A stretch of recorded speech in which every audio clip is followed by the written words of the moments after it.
Students, now I would like to start methods of costing. It is fourth unit in the cost accounting. ఈ methods of costing లో మనకి two methods ఉన్నాయి. First one job costing. We have already discussed about the job costing in the previous chapter. So now I am going to teach you process costing. ఈ process casting అంటే ఏంటో first తెలుసుకుందాం. In some industries production is done in different stages. Each stage is called process. Each stage is called process. These industries are called as process industries. The method of costing adopted in the industry is called process costing. Process costing. ఇప్పుడు తెలుగులో పడతాం. కొన్ని సంస్థల్లో వస్తూత్పత్తి దశల వారీగా జరుగుతుంది. ఒక్కొక్క దశను ఏమంటారంటే మనం ప్రాసెస్ అంటాం, ఒక్కొక్క దశను ప్రాసెస్ అంటాం. అటువంటి పరిశ్రమలో ఉపయోగించే కాస్టింగ్ విధానాన్ని ప్రాసెస్ కాస్టింగ్ అంటారు. ఈ ప్రాసెస్ కాస్టింగ్ని ఎక్కువగా మనకి ఏ పరిశ్రమల్లో ఉపయోగిస్తారంటే oil refineries, textile industries, cement industries, paper industries, painting industries etcetera etcetera. అటువంటి పరిశ్రమల్లో ఈ ప్రాసెస్ అకౌంట్స్ని ఎక్కువగా వినియోగించడం జరుగుతుంది అన్నమాట. The production is continuous in these industries. ఇక్కడ మనకి ఉత్పత్తి అనేది అవిచ్ఛిన్నంగా జరుగుతూ ఉంటుంది. ఉత్పత్తి అనేది అవిచ్ఛిన్నంగా జరుగుతుంది. The entire factory is divided into different processes. Factory మొత్తాన్ని కొన్ని ప్రాసెస్లుగా, కొన్ని దశలుగా విభజించడం జరుగుతుంది. ప్రతి దశ దగ్గర ఎంత ఖర్చు అవుతుంది, ఆ వస్తువుని ఉత్పత్తి చేయడానికి లేదా మ్యాన్యుఫ్యాక్చర్ చేయడానికి ఎంత ఎక్స్పెండిచర్ అవుతుందో తెలుసుకోవడానికి ఏం చేస్తారంటే ఈ ప్రాసెస్ ఖాతాలు ఎక్కువగా ఉపయోగపడతాయి అన్నమాట. నెక్స్ట్ ఏంటంటే మనకి ఈ ప్రాసెస్ ఖాతాల్లో ఉత్పత్తి అయ్యే వస్తువులు ఏకరీతిగాను అంటే ఒకే రకంగా ఉంటాయి, ప్రామాణికంగాను ఉంటాయి. ఒక్కొక్క ప్రాసెస్లో మనకి ఏమవుతుందంటే కొంత నార్మల్ లాసు లేదా సాధారణ వృధా జరుగుతుంది. అంతేకాకుండా కొన్ని ప్రాసెస్ల్లో మనకి ఉప వస్తువులు, ఉమ్మడి వస్తువులు కూడా లభిస్తాయి. వాటిని అమ్మగా వచ్చే అమౌంట్ని ఏం చేస్తారంటే ఆయా ప్రాసెస్ ఖాతాలకు క్రెడిట్ చేయడం జరుగుతుంది అన్నమాట. ఇప్పుడు ఈ ప్రాసెస్ ఖాతాలు మనం ఎలా తయారు చేయాలో తెలుసుకుందాం. ఫస్ట్ మనకి ఒక వస్తువును తయారు చేయడానికి 3 ప్రాసెస్లు అవసరం అవుతాయి అనుకోండి. 3 ప్రాసెస్ అవసరం అవుతాయి అనుకుందాం. First process 1 account. Process 1 account. అందులో మనం ఏం చేస్తామంటే నెంబర్ ఆఫ్ యూనిట్స్ ప్రొడ్యూస్డ్. ఆ మొత్తం ఎన్ని వస్తువులు వాడు ఉత్పత్తి చేస్తున్నారు, 100 వస్తువులు ప్రొడ్యూస్ చేస్తున్నారా లేదా 200 ప్రొడక్ట్స్ ప్రొడ్యూస్ చేస్తున్నారా వాళ్ళు ప్రాబ్లంలో తెలియచేయడం జరుగుతుంది. ఆ నెంబర్ ఆఫ్ యూనిట్స్ ప్రొడ్యూస్డ్ మనం ఇక్కడ 100 అయితే 100, 200 అయితే 200, 1000 అయితే 1000 మనం ఇక్కడ మెన్షన్ చేస్తాం. ఇప్పుడు పర్టికులర్స్, యూనిట్ రేటు, అమౌంట్. అలాగే క్రెడిట్ వైపు కూడా పర్టికులర్స్, యూనిట్ రేటు, అమౌంట్ వేస్తాం. వేసిది అకౌంట్ కాబట్టి డిఆర్సిఆర్ పెట్టుకోవాలంటే డెబిట్ క్రెడిట్ పెట్టుకోవాలి కంపల్సరీగా.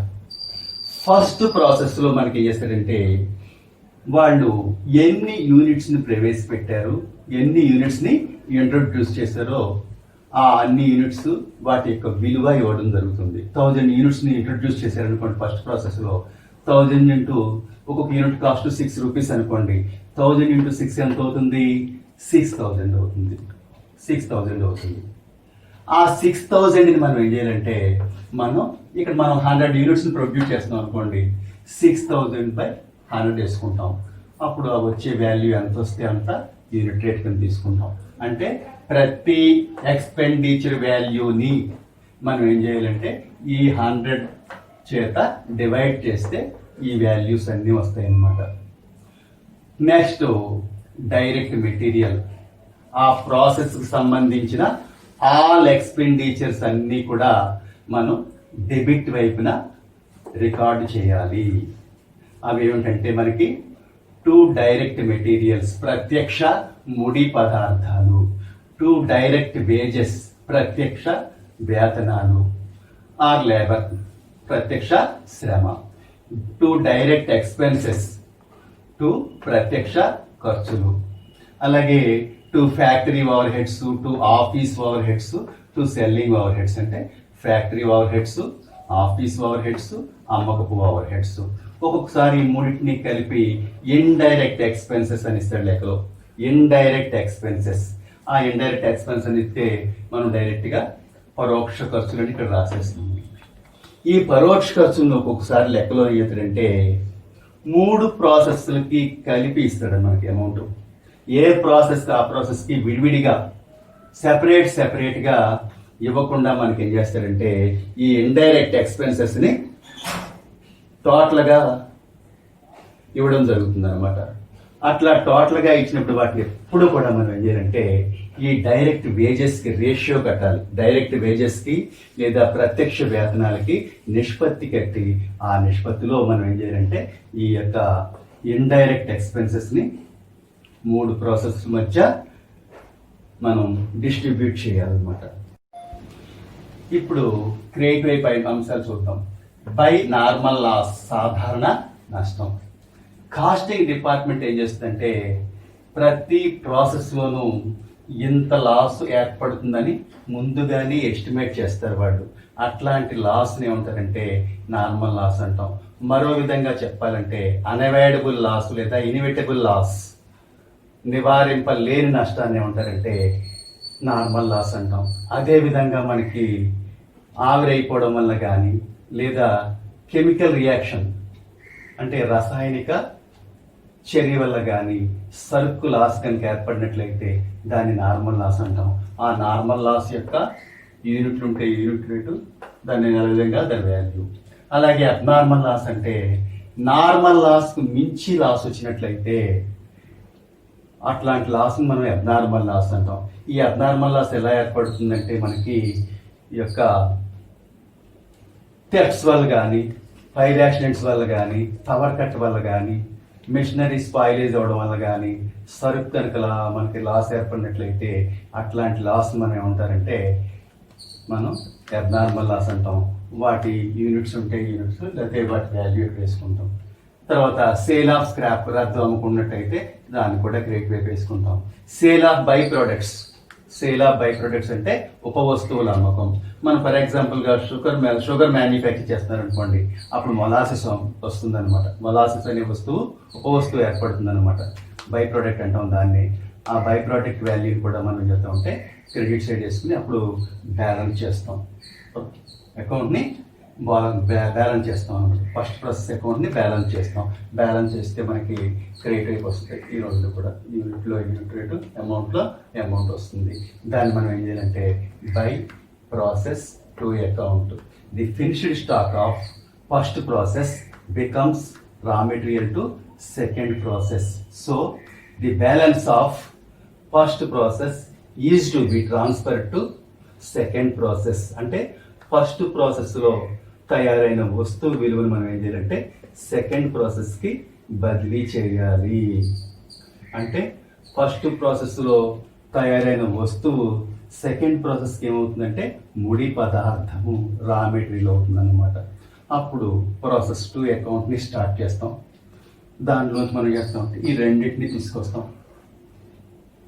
2 ప్రాసెస్ 1 అకౌంట్ అంటే ఈ అకౌంట్ నేమ్ అనమాట. 2 ప్రాసెస్ 1 అకౌంట్ అని ఈ యూనిట్స్ వాల్యూ, ఈ యొక్క అమౌంట్ వాల్యూ తీసుకొస్తాం.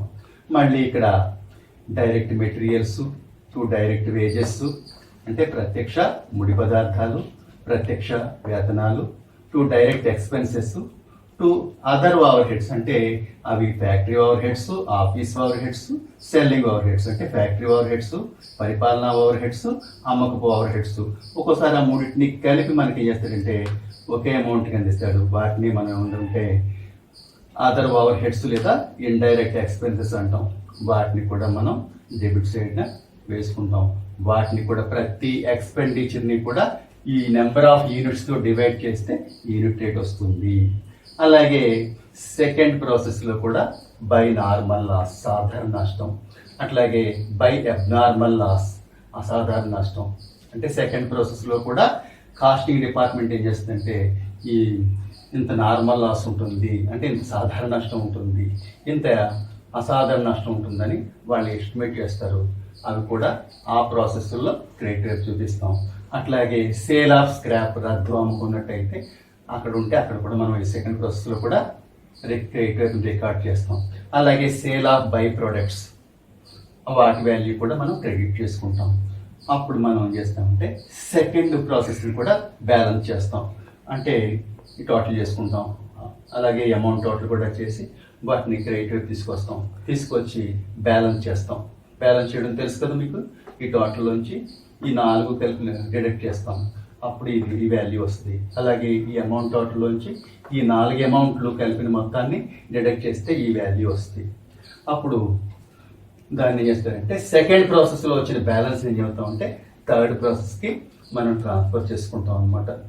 దాన్ని థర్డ్ ప్రాసెస్లో ప్రాసెస్ 2 అకౌంట్ మనం ప్రాసెస్ 2 అకౌంట్ నుంచి తీసుకొస్తున్నాం కాబట్టి ఈ 2 వాల్యూస్ని తీసుకొచ్చి మళ్ళీ థర్డ్ ప్రాసెస్లో మనకి డైరెక్ట్ మెటీరియల్స్ అంటే ప్రత్యక్ష ముడి పదార్థాలు, డైరెక్ట్ వేజెస్, అలాగే డైరెక్ట్ ఎక్స్పెన్సెస్ అంటే ప్రత్యక్ష ఖర్చులు, అదర్ ఓవర్ హెడ్స్ కూడా ఉన్నట్టయితే అవి కూడా వేసుకుని ఎప్పట్లాగే ఈ యొక్క అమౌంట్ కాలాన్ని ఎక్స్పెండిచర్ అమౌంట్ని ఈ నెంబర్ ఆఫ్ యూనిట్స్తో ఇక్కడ కూడా మనం డివైడ్ చేస్తే ఈ వాల్యూస్ అన్నీ వస్తాయి. మళ్ళీ థర్డ్ ప్రాసెస్లో కూడా నార్మల్ లాస్ సాధారణ నష్టం, అబ్నార్మల్ లాస్ అంటే అసాధారణ నష్టం, అలాగే బై సేల్ ఆఫ్ స్క్రాప్ అంటే రద్దు అమ్మకం, by sale of by products ఉప వస్తువుల అమ్మకం ఉన్నట్టయితే వాటి వాల్యూని కూడా తీసుకుంటాం. తీసుకునేప్పుడు మనం ఏం చేస్తామంటే బ్యాలెన్స్ చేసుకుంటాం. బ్యాలెన్స్ చేసుకునేప్పుడు ఏం చేస్తామంటే ఈ టోటల్ తీసుకొచ్చి ఇక్కడ మనం క్రెడిట్లో వేసుకుంటాం. అలాగే ఈ అమౌంట్ టోటల్ కూడా తీసుకొచ్చి ఇక్కడ క్రెడిట్లో వేసుకుంటాం. వేసుకున్నప్పుడు ఏం చేస్తారంటే బ్యాలెన్స్ చేస్తాం. బ్యాలెన్స్ చేస్తే వచ్చేదాన్ని ఏమంటారంటే ఫినిష్డ్ స్టాక్ తయారైన సరుకు ఖాతాకి ట్రాన్స్ఫర్ చేస్తాం. అంటే 3 ప్రాసెస్ కంప్లీట్ అయ్యేటప్పటికి ఏమవుతుందంటే మనకి ప్రోడక్ట్ మొత్తం తయారైపోయి అది గిడ్డంకి ట్రాన్స్ఫర్ చేయడం జరుగుతుంది అనమాట. అప్పుడు ఈ ఫినిష్డ్ స్టాక్ అకౌంట్కి ట్రాన్స్ఫర్ చేసేసిన తర్వాత మనం ఫినిష్డ్ స్టాక్ అకౌంట్ని ఓపెన్ చేస్తాం. ఓపెన్ చేసి ఈ బ్యాలెన్స్ మనం ఇక్కడ డెబిట్ వైపున ప్రాసెస్ 3 అకౌంట్ తీసుకొచ్చేసి దాన్ని బై బ్యాలెన్స్ క్యారీ డౌన్ తేల్చిన నిల్వ అని క్లోజ్ చేసేసి అకౌంట్ క్లోజ్ చేసేసి దాన్ని ఏం చేస్తారంటే ఆపోజిట్ సైడ్లో బ్యాలెన్స్ డ్రా డౌన్ తెచ్చిన నిల్వ అని తీసుకొచ్చి మనం ఇక్కడ వదిలివేస్తాం అనమాట. So series over. Thank you.